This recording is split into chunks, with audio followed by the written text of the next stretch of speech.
would always, like, my co-founder was like 15 years older than me. So I was like this invisible person in the room all the time. And I would try everything from like trying to get my hair like grey, putting powder in my hair to look slightly older, to wearing like salwar kameez and, you know, sounding more experienced and trying to be taken seriously. But I just felt that I was always invisible. First time Shark Tank happened, I was like, there was this big trend around Raju Ki Mummy and that I look like her, and I was very upset that itna, like, people are like just being mean, I thought. Yeah. Generally on social media, the only conversations happen are about the way people look, especially for women. And that I've seen a big difference between men and women, how they are perceived. Investors would say stuff like, you know, I invested in a woman founder. And, you know, at that time it was such a rare thing to do. And then it didn't work out. She decided to have a family, stop focusing on business. So my experience shows that it's tough.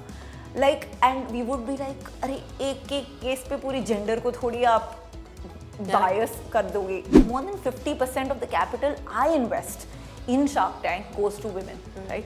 So it is something as small as this, where just having some more women in venture capital firms, which is already happening, can actually start switching this narrative. There was a time where I was doing my internship in a factory, and I remember at that time I was told that I used to have like these jeans and t-shirt which I used to wear in my college, and the same thing I was wearing during the internship. And I was told that you know, in the factory floor, because it's all men, you should wear either only kurtas or men's shirts. So I remember overnight calling my mom, and I really wanted to get that job, and that internship would determine whether I would get the job or not.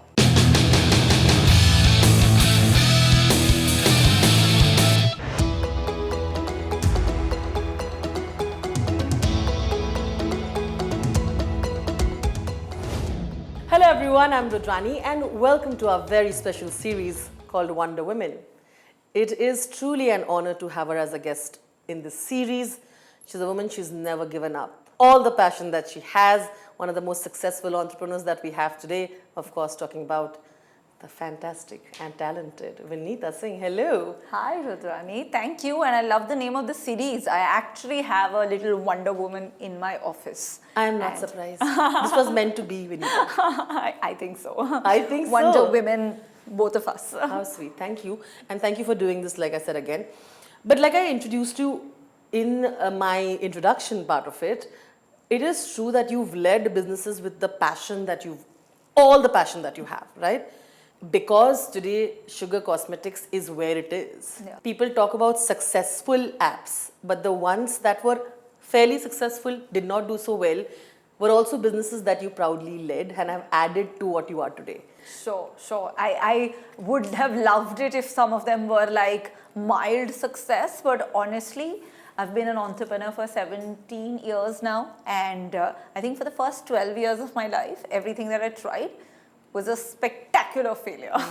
And you know, those like big failures where you start with an ambition and you think that, okay, within 5 years, this is where I'm going to get to.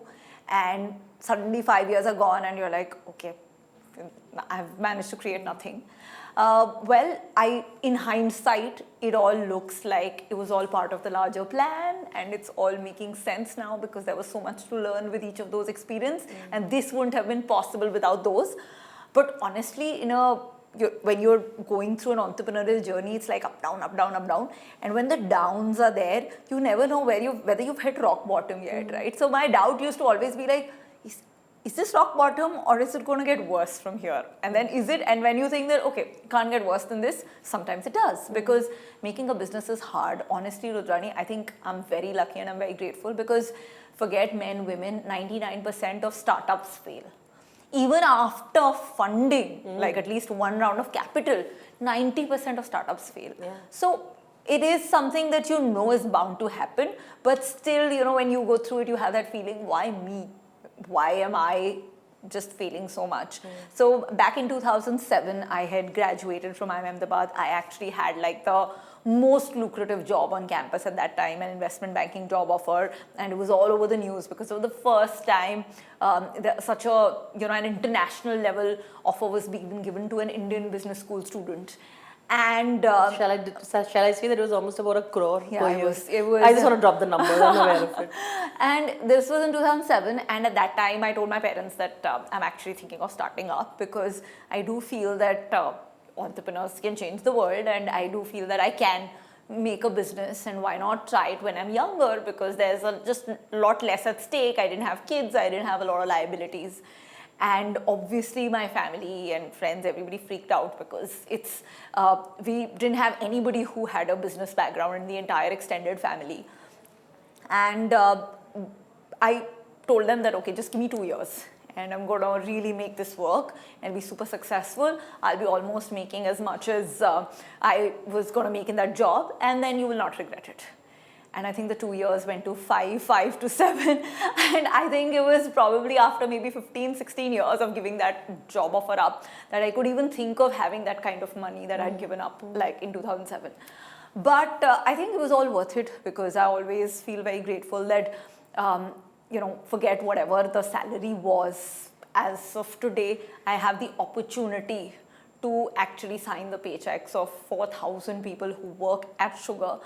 And that's a privilege that's unmatched to any other. Out of them, 72% are women. So I think it's, at the end of the day, I'm really grateful that somehow, in spite of not having any money and having a lot of failures and rejections and nothing working for many, many years, I somehow figured out the courage to hang in there and keep at it and not give up.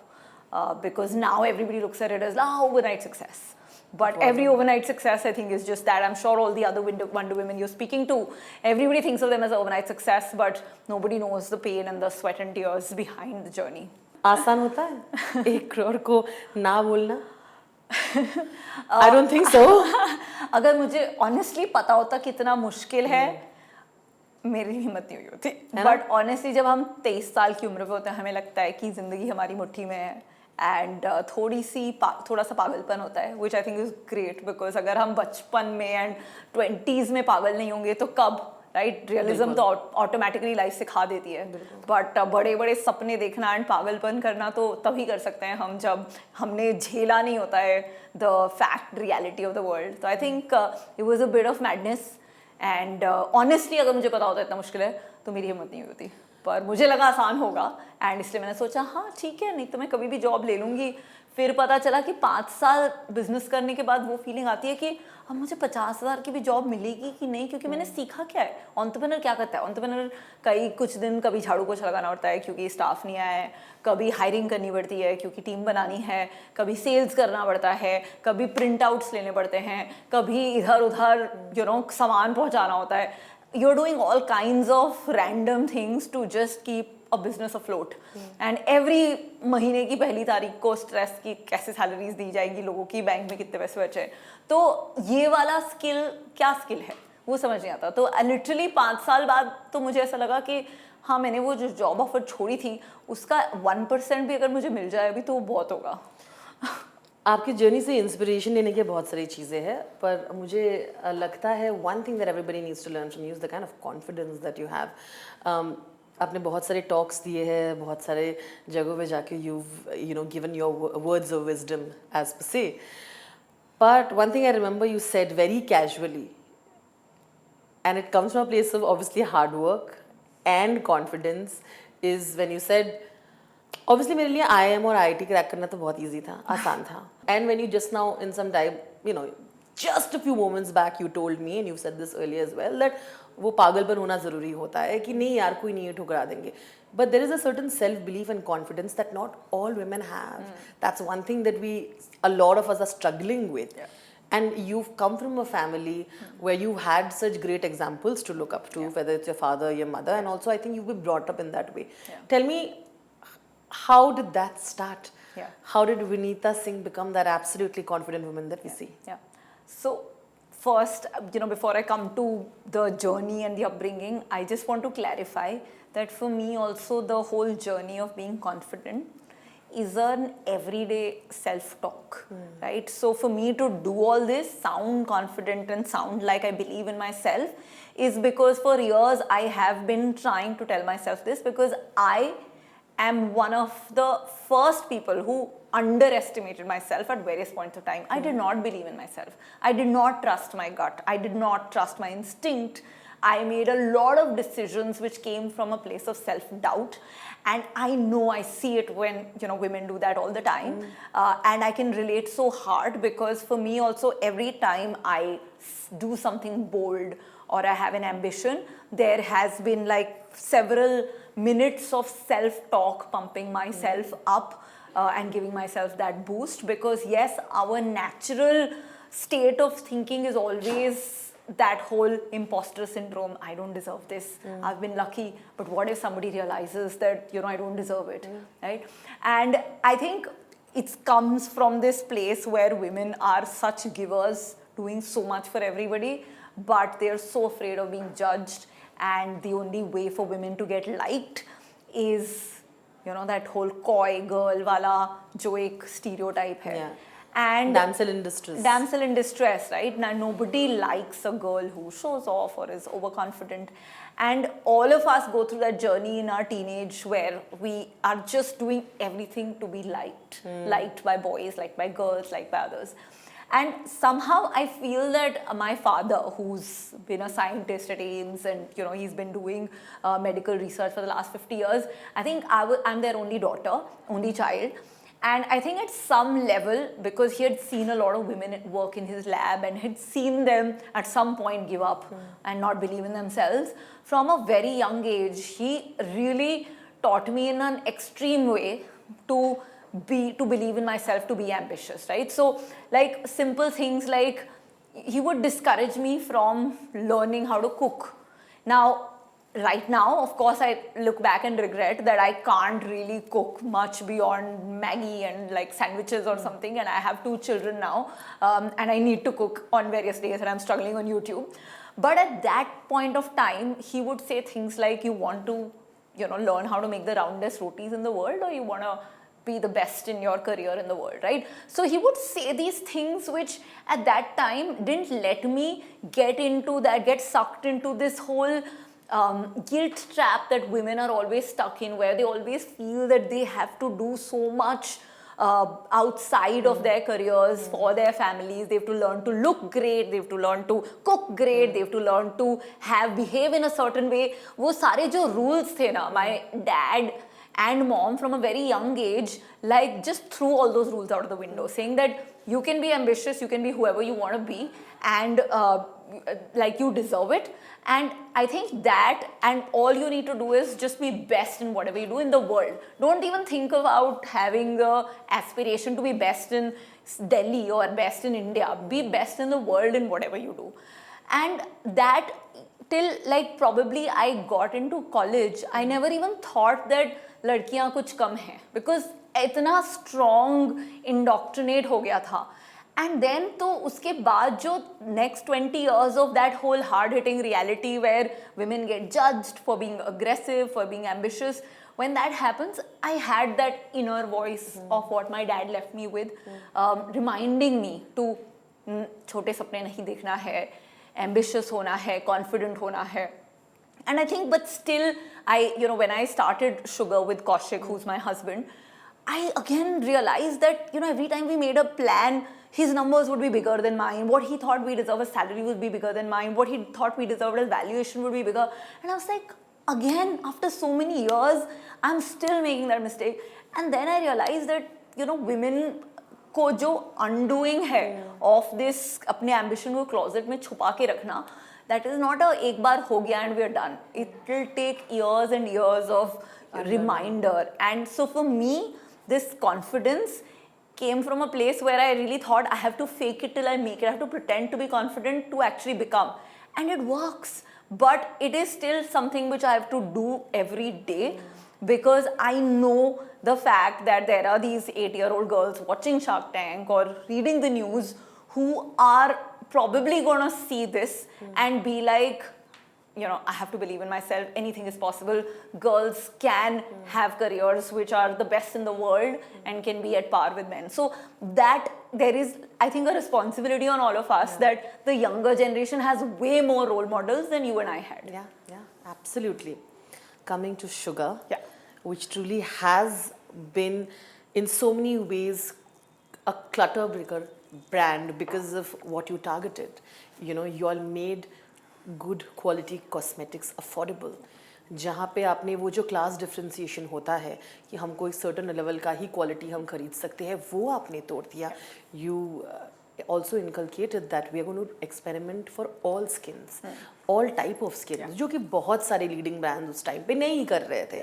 I want to know how the idea of Sugar and the branding that you've done for all these years really been successful, and let's start there. So I think pehli baat to lot of people ask me that you're in a category where like the largest global players are competing, and in 2015 to say that I'm going to build a brand, beauty brand for women of India, which is made in India, and that was unthinkable because the whole aspiration was around international brands and people wanting to spend only on products that were like international, and that whole idea of made in India, made for India hadn't really taken off.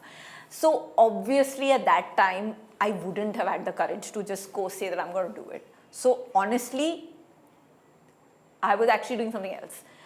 So Kaushik and I were running this e-commerce company where we had basically Fab Bag. Yes, Fab Bag, and so we had this monthly subscription.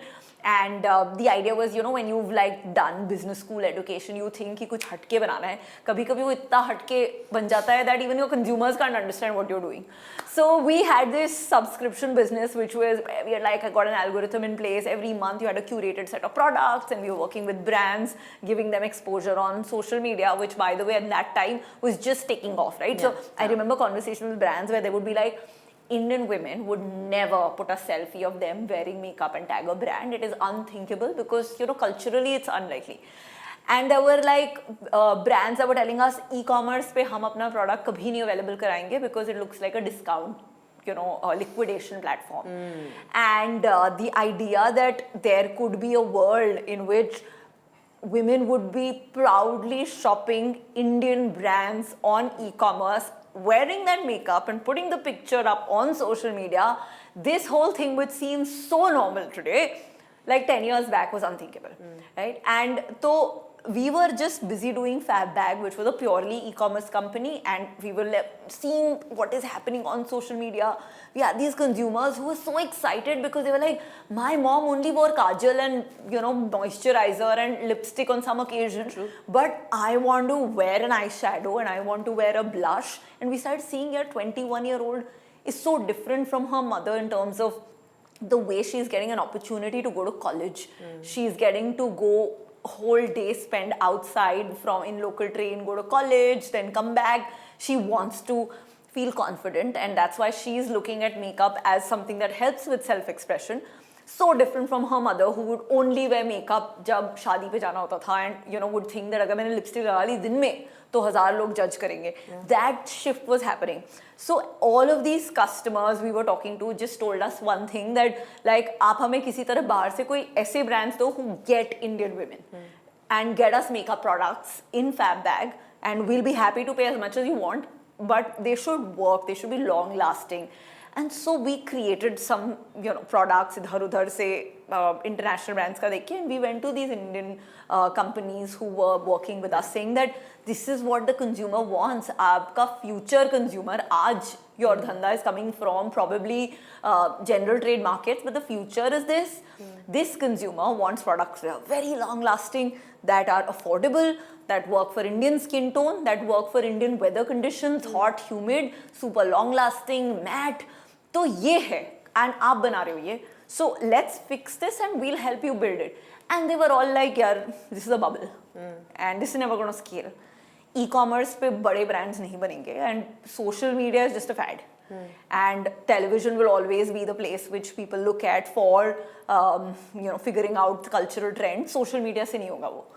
And that's when we were like, I don't think these brands are going to get it.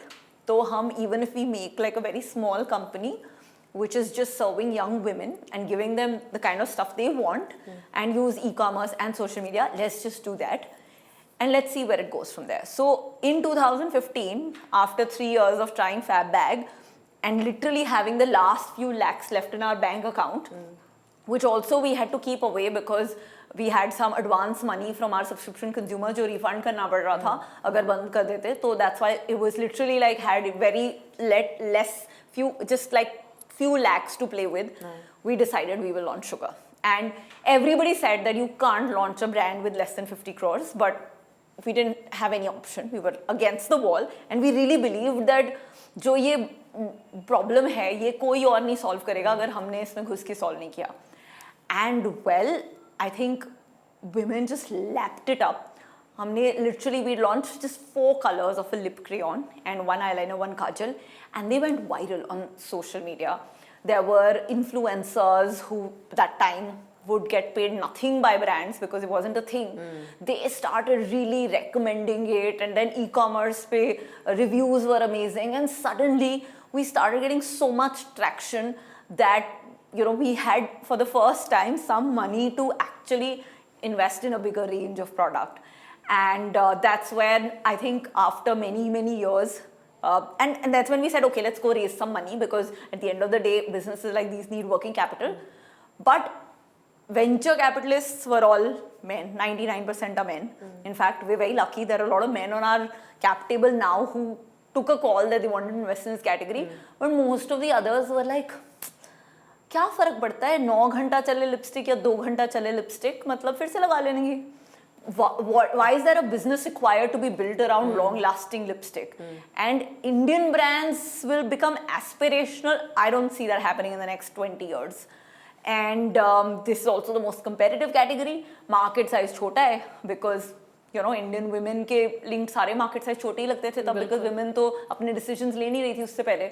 So all of the rejections, I think hundreds of rejections happened, but somehow we had some incredible people who believed in us and gave us a check at that time, back in 2017. And then from there, I think that entire story changed. And there are so many times when like Kaushik and I have this conversation where we're like, my God, उसके बाद जो मतलब explosion of Jio हुआ, Instagram, YouTube, and of course e-commerce, ठक today 25% of color cosmetic shopping happens online. Yeah. And जो number उस time 15% of online shoppers were women, that today is 45%.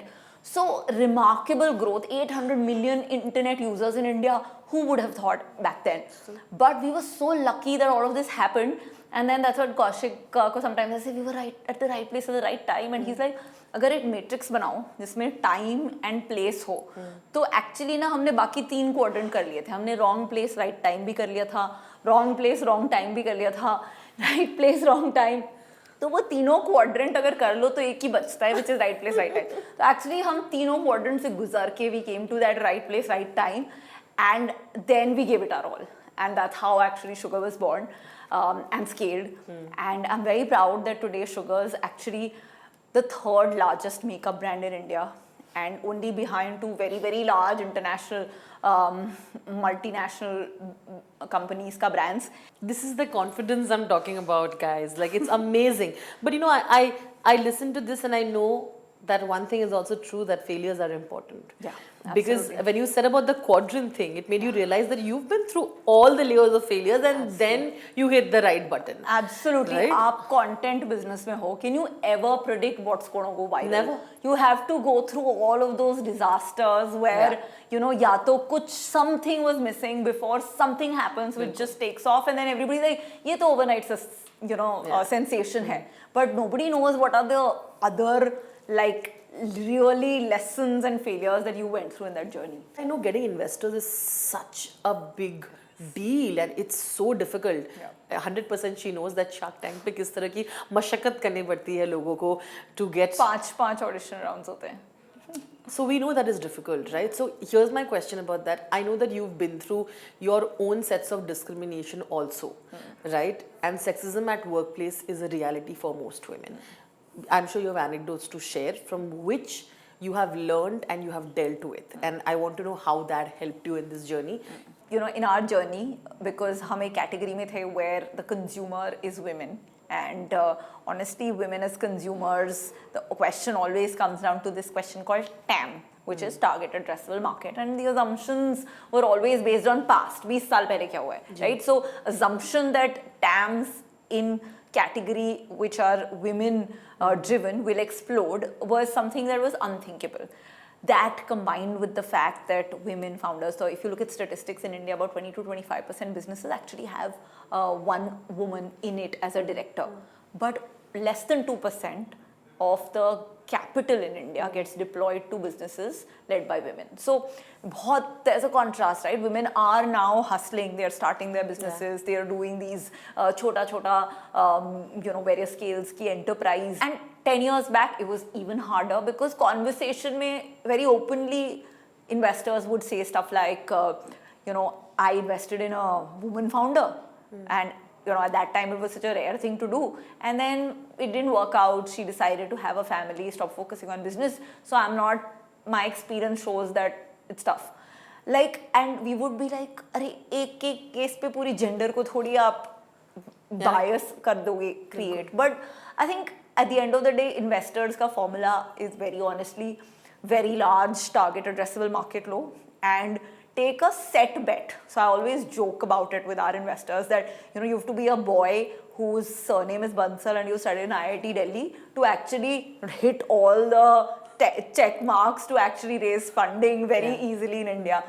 But jokes apart, all of this is now changing, because at least ये जो conversation में जो मुंह पे rejection होता था वो आज की तारीख में नहीं हो रहा है. All investors now are being held accountable by their investors, by the government. Like SEBI has said that every company ka board of directors mein there should be at least one woman. It's leading to a change in some biases. There is some action which is regulatory, which is also leading to some shift. So I think overall we're in the right direction. अभी numbers इतने improve नहीं हुए हैं, but next 10 years में होंगे. And I think individuals can make a big impact. Like I can give you my example. More than 50% of the capital I invest in Shark Tank goes to women, right? So it is something as small as this, where just having some more women in venture capital firms, which is already happening, can actually start switching this narrative. And you will see, if you watch the show, so many women are able to raise capital. It is one of the most inclusive funding platforms in India, because कहीं तो 2% से कम है, and यहाँ पे कुछ sharks का more than 50% capital is going. So I think we have to celebrate whatever wins we are seeing and be grateful for that, and still keep fighting. So I think this combination of being grateful but still hungry is what will get us to improve in the next 10 years, because I really feel that we always talk about Indian GDP ka sapna of $5 trillion. But one of the biggest barriers in that, and there's a report that by McKinsey that says that $800 billion is going to get added only by getting 10% more women in the workforce, which is now less than 20%. So what bus 10% us number ko move karne se we can add $800 billion in GDP impact.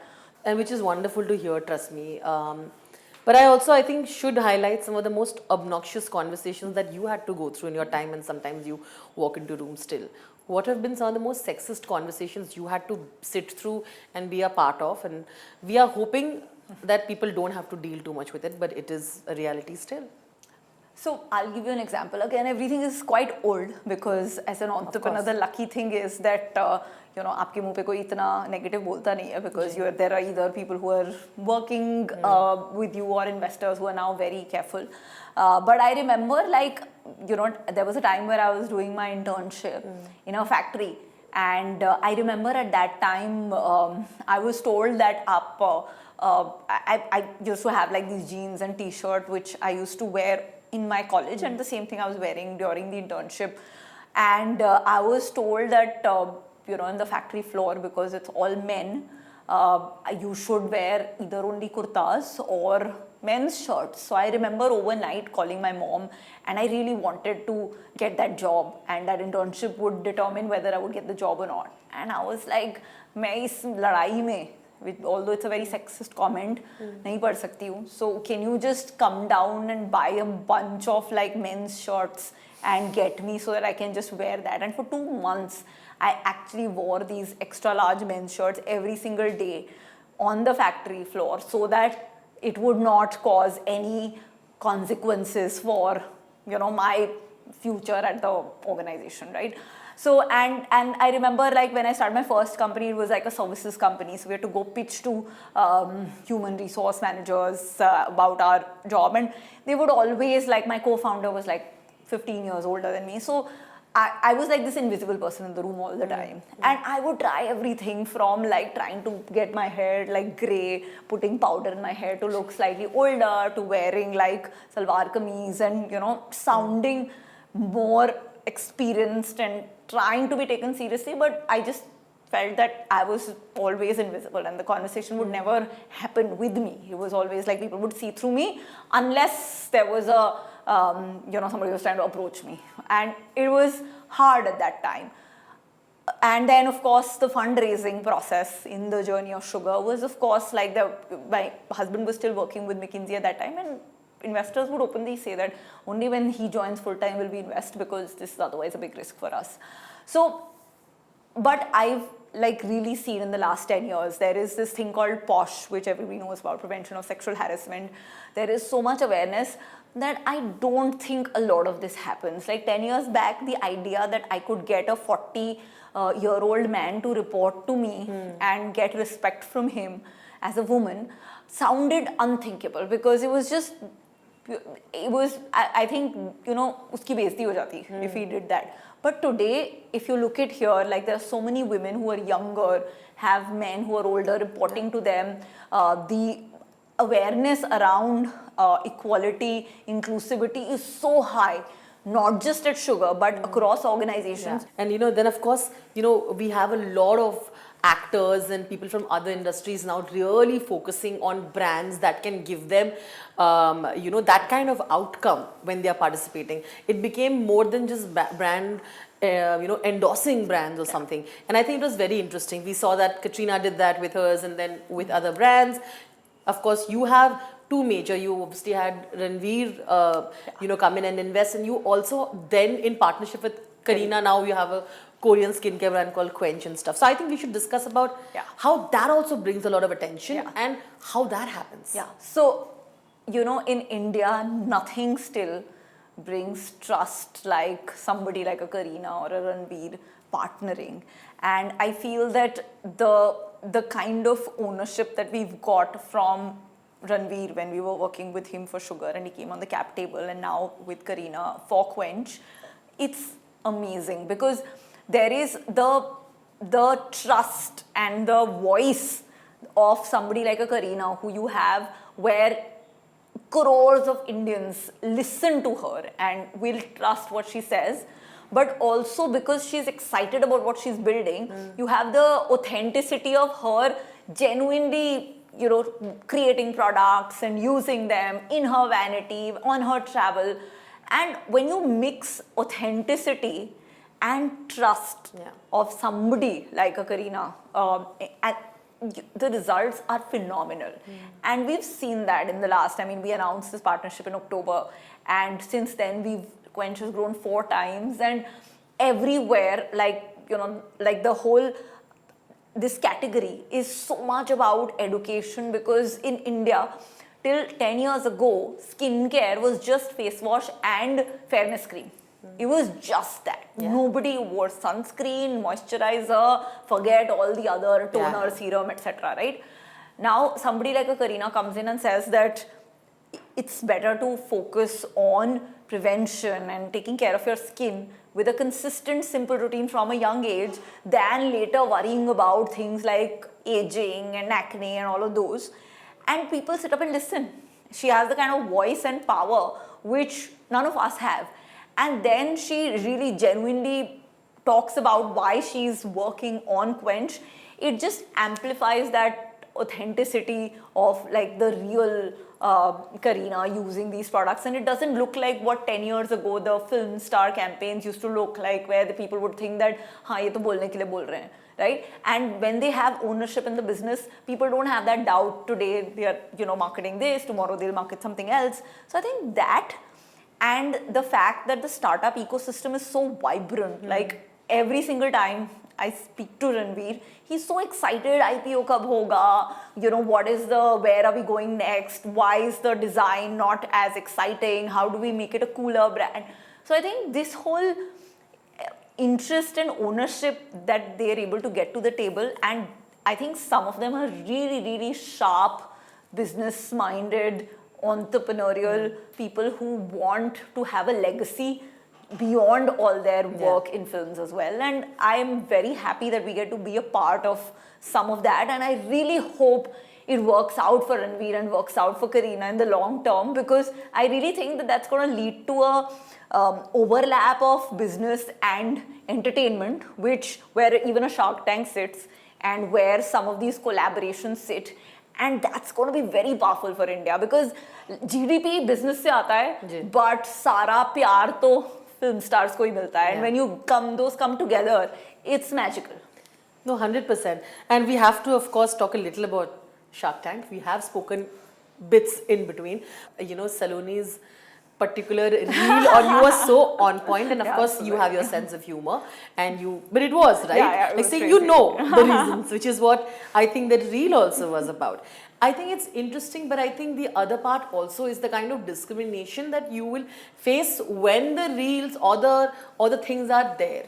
The kind of comments that will be for the male judges, per se, the ones that you're getting are also starkly different there, right?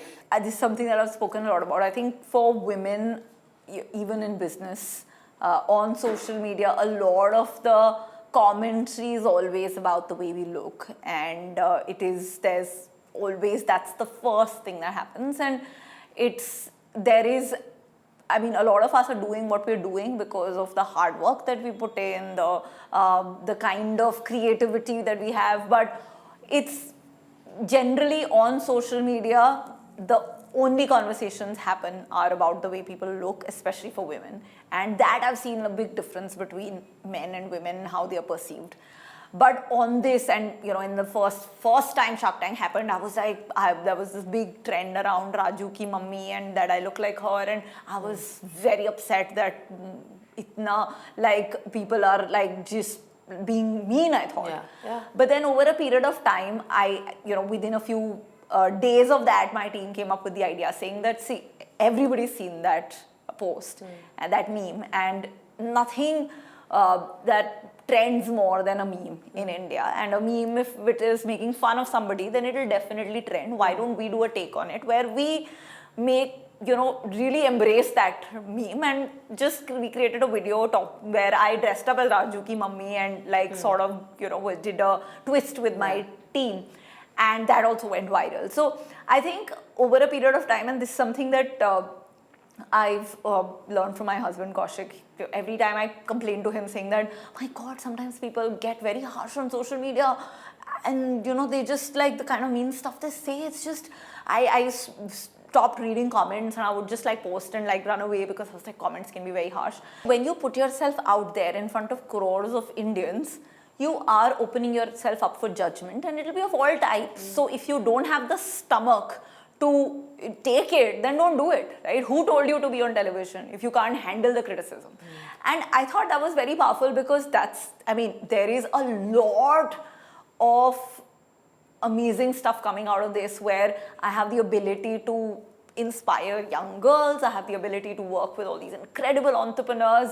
I have actually the ability to see the journey where entrepreneurs are getting celebrated, which was unthinkable 10 years back. And uske saath thoda criticism, trolling agar aata hai, I always have the choice of getting out of it, but I'm not. I'm staying there, because I want the good that comes out of it. I'm guessing that people who've, the people you interview get 10x more of that. So I'm just there are also fewer women in business. So when you actually put yourself out there, you will absorb all the criticism that is thrown at women. And I think over a period of time, that will also change. The whole judging women for the way they look, judging women for the way they speak, their ambition.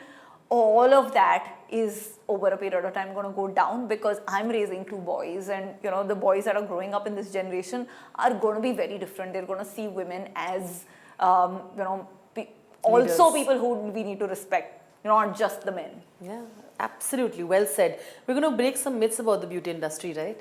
And like you rightly said, being a part of the beauty industry, what are the few myths that you have seen that you over the years have also noticed and you would like to point out? Yeah. So I think firstly about beauty, I think beauty is a category which has been so long associated with perfection, right? It is basically that there is one definition of beautiful, which is a perfect, light skin toned, certain looking features kind of person.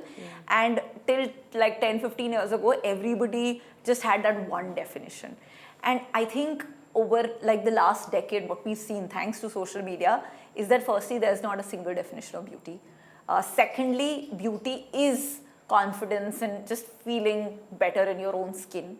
And thirdly, beauty is not just about perfection. It's about real women. Real women want to feel the best version of themselves too. And so it does not mean that beauty brands and beauty products are only for a certain segment of perfect women or for the film fraternity and influencers. It is for everyone, because you will meet a 17-year-old girl in a Yavatmal. She's also got her own self-doubts, but she's also got that self-confidence and aspiration of being like whoever she wants to be, right? And why should she not have the opportunity to be whoever she wants to be, right?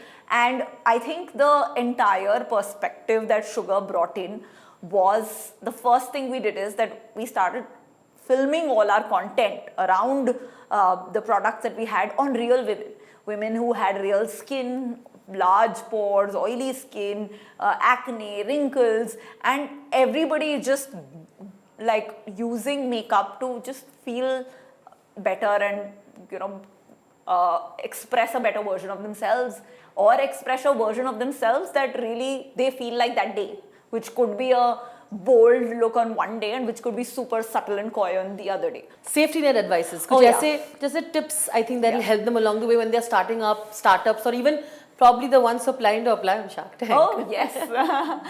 I think the most important thing is that do something that you're genuinely passionate about. Because the only thing that I've really learned from my journey is that making a business, starting a business and building one and getting it somewhere is going to take you decades. It is like you read about people getting there in 4 years, 5 years, 10 years, wo jo pressure, FOMO hota hai, just leave it out, because those are very, very rare stories. For most of us, it takes decades. And you don't know what's going to happen the next day. It's always like ups and downs.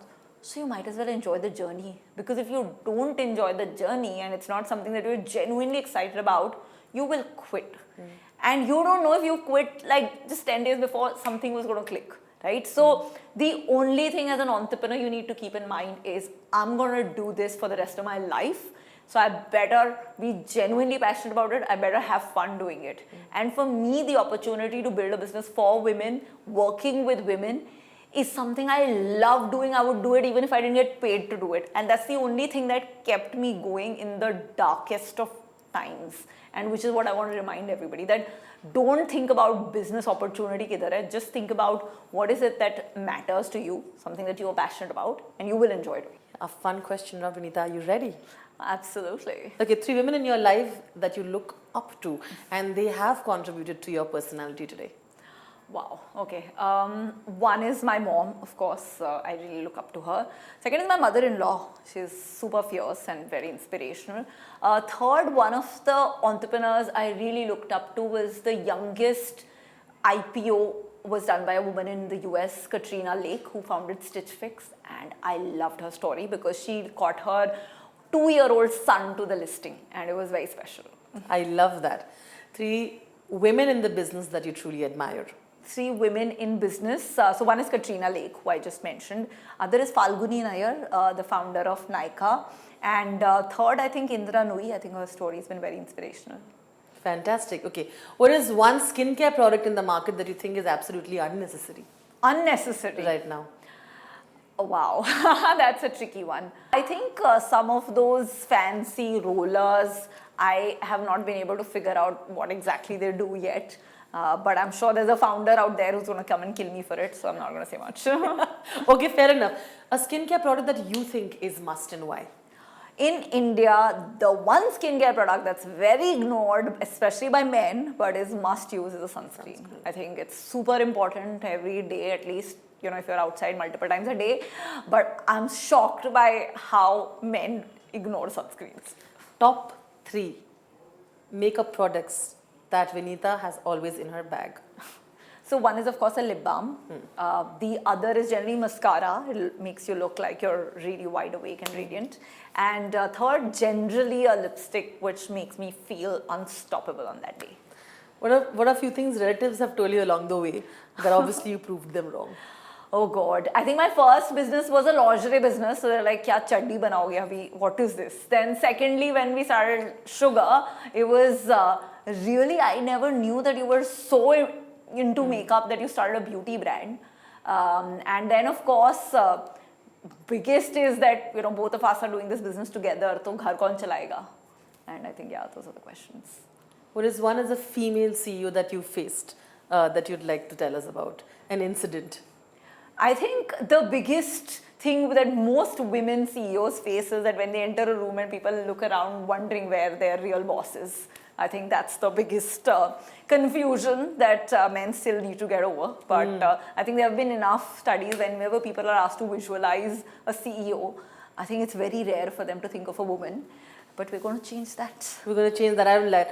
I would like to end on that note. Thank you so much. You were so good with those answers. Thank you. I had a lot of fun. Thank you. And so did I. Really, really casual, fun conversation. Thank you so much for, again, being a part of this. I'd like to end by saying if you have a message for all the people who are watching our show today. My message, especially for all the women out there, is be ambitious because you deserve to be.